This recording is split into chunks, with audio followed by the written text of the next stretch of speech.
लुम्बिनी प्रदेश स्तरीय 16औं राष्ट्रपति रनिङ सिल्ड प्रतियोगिताको उपाधि दाङले हात पारेको छ।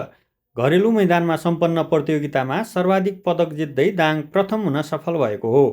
प्रतियोगिताको अन्तिम परिणाम अनुसार पदक तालिकाको शीर्ष स्थानमा रहँदै दाङले च्याम्पियनसिप ट्रफी चुमेको छ। बाँके जिल्ला उपविजेता भन्दा रूपन्देही तेस्रो स्थानमा समेटिएको छ। लुम्बिनी प्रदेश खेलकुद विकास परिषदद्वारा आयोजित प्रतियोगितामा दाङले 27 स्वर्ण, 17 रजत र 12 कांस्यसहित कुल 56 पदक जितेर आफ्नो वर्चस्व कायम गर्यो। प्रतियोगितामा बाँके जिल्ला 10 स्वर्ण, 12 रजत र 13 कांस्यसहित कुल 35 पदक जितेर दोस्रो स्थानमा रहन सफल भयो।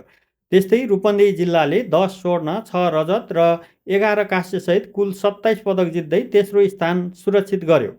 प्रतियोगितामा भलिबल, तेक्वान्दो, कराते, उशु, कबड्डी र एथलेटिक्स विधाका खेलहरू समावेश थिए। प्रतियोगितामा विजयी जिल्ला तथा खेलाडीहरूलाई समापन समारोहमा ट्रफी, मेडल र प्रमाणपत्र वितरण गरिएको थियो। यस प्रतियोगिताबाट छनौट भएका उत्कृष्ट खेलाडीहरूले अब राष्ट्रिय स्तरमा आयोजना हुने राष्ट्रपति रनिङ सिल्ड प्रतियोगितामा लुम्बिनी प्रदेशको प्रतिनिधित्व गर्नेछन्।